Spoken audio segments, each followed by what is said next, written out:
Ô Caio, eu gostaria de saber qual é a sua opinião sobre a questão dos irmãos em Cristo participarem de guerras e, consequentemente, matarem outros irmãos em Cristo.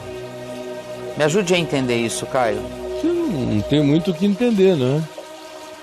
Eu sou brasileiro, você é argentino. Eu estou no exército, você está no exército. Ou estourou uma guerra entre o Brasil e a Argentina.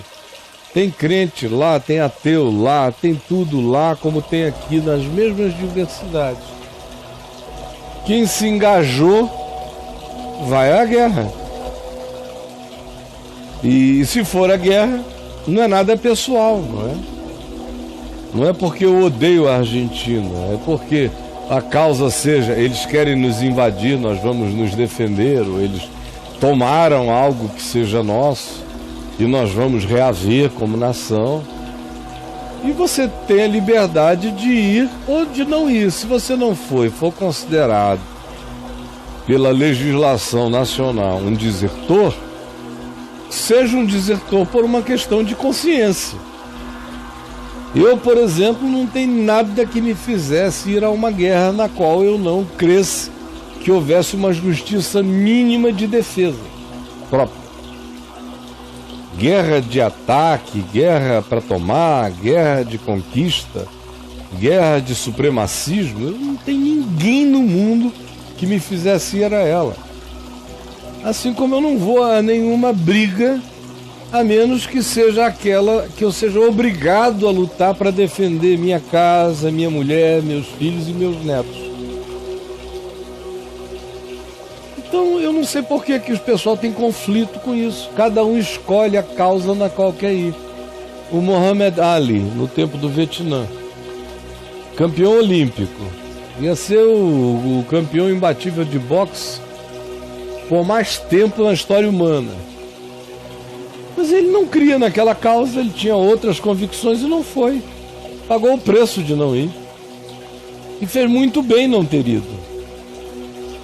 Agora, tem outras causas nas quais você olha e diz não. Conquanto eu no Evangelho, para mim, creia naquilo que Gandhi disse, existem muitas causas pelas quais eu estou disposto a morrer, mas não existe nenhuma causa pela qual eu esteja disposto a matar. Isso é do ponto de vista da minha manifestação pessoal no mundo. Mas eu não caio na hipocrisia de achar que uma nação plural, com defesas e interesses múltiplos e plurais, não tem o direito de se defender ou de estar preparada para a autodefesa, para que não venha a ser abusada por ninguém. Assim como eu faço na minha casa, eu espero que a nação faça cuidando de si mesma.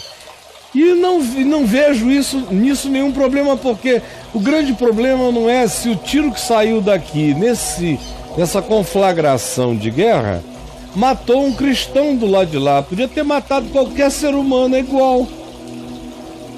Mas não foi uma relação de homicídio que quem atirou daqui teve com quem morreu de lá. Foi uma relação tática num conflito de guerra. Você tem relações homicidas quando você conhece e odeia. Nunca deu um tiro, mas deseja o mal o dia inteiro. Pede que a pessoa seja alcançada pela calamidade. Torce para que assim seja. Esse é o grande homicida, o que odeia o irmão a quem vê. Ou odeia o próximo por causa da cor da pele, da classe social, da condição econômica. Esse é o homicida. Haja guerra ou não haja guerra, vá ele para a guerra ou não vá para a guerra. Quanta gente de Deus serve na PM? Muita gente de Deus, gente que nunca deu um tiro.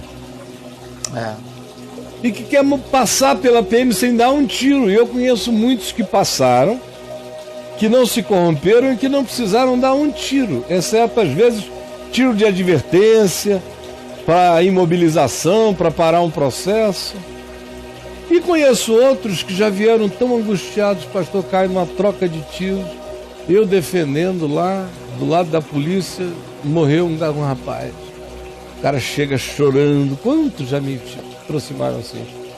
E eu sempre digo que Um cara que volta daquele jeito, daquele confronto, não matou ninguém. Ninguém que volte de um confronto no qual cumpriu a sua obrigação, que implica nesse tipo de uso da espada, segundo o Novo Testamento, uso autorizado e legítimo, e que faz isso com dor, com angústia, em último caso, e ainda volta com o choro da dor do acontecido, esse não matou ninguém. Agora, eu conheço um monte de gente que entra em reunião de igreja com ódio, mata um monte de gente, são metralhadores do Mandalay Bay. Ficam lá de cima secando com a metralhadora do olhar perverso. Homicidas para lá e para cá. Então, gente, cresçam. A gente não está falando só de bala, a gente está falando de espírito, é de causa, é de justiça. Tem guerras justas e tem guerras perversas.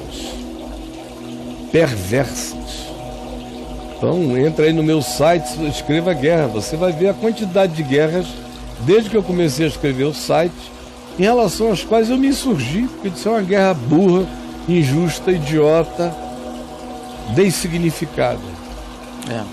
Já houve guerra que eu disse, isso merecia ter ido até o fim. Guerra 499.